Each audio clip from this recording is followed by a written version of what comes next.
listen is friendship, camaraderie, also whatever tea comes from hearing about her love life. Right. Like she just had on Bobby Flay and she did a whole thing where like they're friends, but she's like, you slipped into my DMs. And Bingo. apparently he said, I'm going to be in Tennessee. Do you want to go to dinner? And she said she gave him this whole, how do I even know this by not listening to her podcast? It's like, Same. she said, listen, maybe you're not really my type or you're nice or whatever. And he's like, I literally am going to be in Tennessee and know no one. I just wanted to have a meal with you. Now, I don't really know if that's just what Bobby Flay wanted from this gorgeous Kristen Cavallari, Oh, shoot but your shot. sure.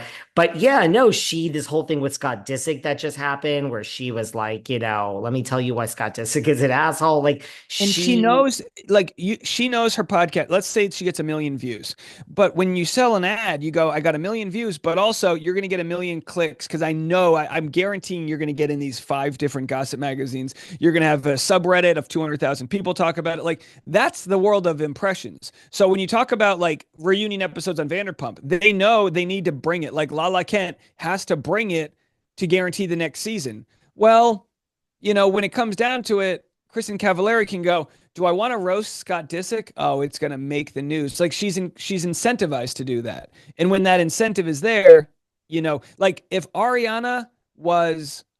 she was getting into the world of podcasting, that's like, don't give your story away. Don't give the goods away. Wait till you have control over it, whether it's a book. Like everyone writes a book, not because necessarily everyone reads a book, but because it's high. It's like on a podcast, right? I make on YouTube $10 for every 1,000 views. If I write a book, I'm going to make $10 on every book. So like your cost, the amount you can make per person skyrockets when you sell something tangible like a book or a Patreon. That's tangible enough. Like your ability to make more money goes up when it's not just the ad-based model. But if it's just the ad-based model, talk some shit. Anything attached to the Kardashians is going to be huge. Save that story for your own like your own windfall, your own equity, and it's like, geez. So, whenever something gets a little quiet out there, you drop one of those bombshells. Like they know what's going to print like in the gossip rags. right. Well, anything related to the Kardashians. But then you look at like a Rachel Leviss. I mean, I said this when she started her podcast. I actually really like Rachel Leviss, but when she started, it's like, okay, we actually do want to hear your opinions on what actually happened with Tom. We actually are interested. And that's great. And now we heard it, and now the show's over. So now, okay, wait, the podcast is over.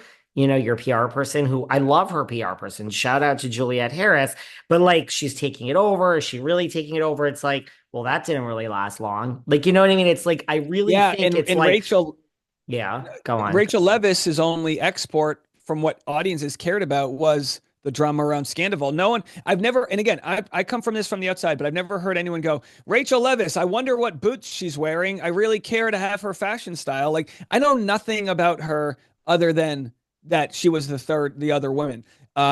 What she could have done was kept whatever audience stayed with her after Scandival and just rode that wave, but she didn't want to. Like if she wanted to, she could have. And maybe the pay goes down so much you go like, you know what? Or also it's not always about money, like with Ariana. You might just be in a situation where you go, this is so damaging to me mentally. I can't stomach talking about it any longer. And then Well, that's what it must have been because I mean, to me, it's like she should have come back to Vanderpump Rules. Like this whole who knows? I've said this before. Would Vanderpump Rules still be on if she came back for last season or was willing to come back for a season? Like if she came back last season, something would have happened.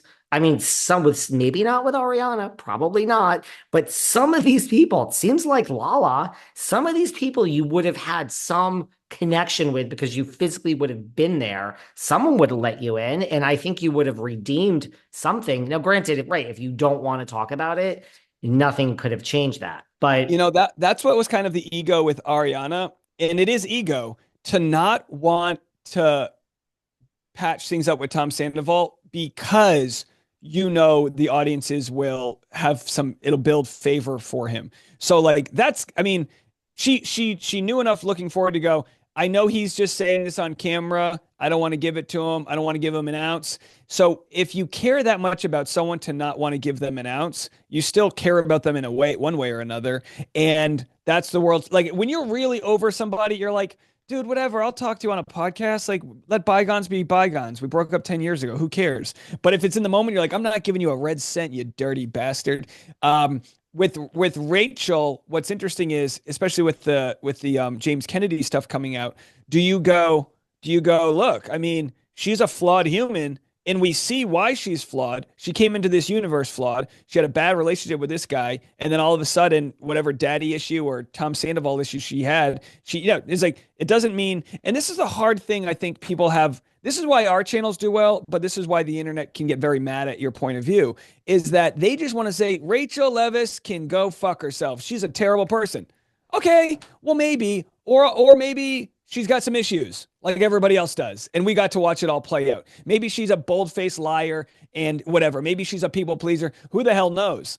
But these people aren't any better or worse than anyone we grew up with or went to school with or became friends with. And if Rachel Leviss wanted to drop in as a cast member on the new season of Vanderpump, I I think that would only boost the ratings. But yeah, well, I mean, time will tell. Maybe she's still. I mean, she's still young, right? Like she's younger than everyone else, so she could slip into a new season. I just don't know if she has any reason to exist on reality TV other than the Scandival issue. So I don't know if they can pivot that into anything else. I agree. I don't see it happening, but two things. Imagine, like, if I were her, it's great that why are you posting? She just posted on Instagram. I mean, Kristen Doty did too. Kristen just said finally for James being arrested. But Rachel posted a whole thing of like, yeah, well, I always had these issues with James too. And she posted a whole thing about emotional abuse, physical abuse, verbal abuse. To me, it's like, I know that your podcast is shut down at the moment, or it's, honey, get into the studio, turn on the microphone, do this whole thing that you're doing on Instagram for $0. Do Giving it away. 3 episodes. You should spend the next 4 weeks talking about James, because let me tell you, people would actually want to hear. Now, a lot of people that would hate you and they wouldn't believe you. A lot of people would believe you. A lot of people, it doesn't matter. They're going to still click. I think she should get into that studio and start talking about James Kennedy. And girl, you'll make something for the month, right? Like this is. I mean, right now, who knows with her? I mean, she's got Brian Friedman. She's got the biggest entertainment lawyer out there, power attorney Brian Friedman. He doesn't mess around. So they're coming after Bravo, trying to see where Mhm. Bravo's complicit. I mean, in the end, my guess is my guess. Rachel Leviss quietly walks away with $1 million. Mhm. If she's got anything that shows that they had a known abuser on the show, we'll have to see. But these things settle. Like I just covered on my show yesterday. Mhm. Nigel Lithgow was like the With creator of Stage Paula, You Can Dance. Yeah, that of quietly Joel, walked away. She I probably got saw. 2.5 million. She's like, I'm not going to pursue this. And again, I'm not saying that's the right or wrong thing. It's just like these things work out where people pay the money so they don't have to get publicly, so the truth doesn't come out. So it'll be telling. And I don't blame Rachel if she takes the money, but it'll be telling if there is a settlement. And you'll know she'll post a statement. We're very happy to settle this out of court, blah, blah, blah. And then it'll leak somewhere that she got a couple million. And then whatever. That's the if she has any evidence whatsoever. But I don't see Brian Friedman wasting his time if he doesn't have a case. And then Uh, you have that case, and then you have the revenge porn case. And I think he's her lawyer for both of them. You have Sandoval and Ariana, and I don't know. There's obviously Sandoval's defending himself now. I mean, there's two different. He does well, not own his the revenge, girlfriend right? said that his girlfriend said that's not true. That because what Oh. has to happen is you have to file to like leave your lawyer. You have to announce to Hmm. the court and then bring somebody else in. So it looks like he'll be bringing somebody else in. But yeah, how funny that Ariana and Tom Sandoval are kind of on the same side with that. So maybe they'll have to sit on the same side in the courtroom. They might. And that's the thing I always say, people don't realize if something settles, it's not just settled because everyone's so exhausted. There's money exchanged. I think she's going to get some money. I would love to. I mean, I love Miss Paula Abdul. I would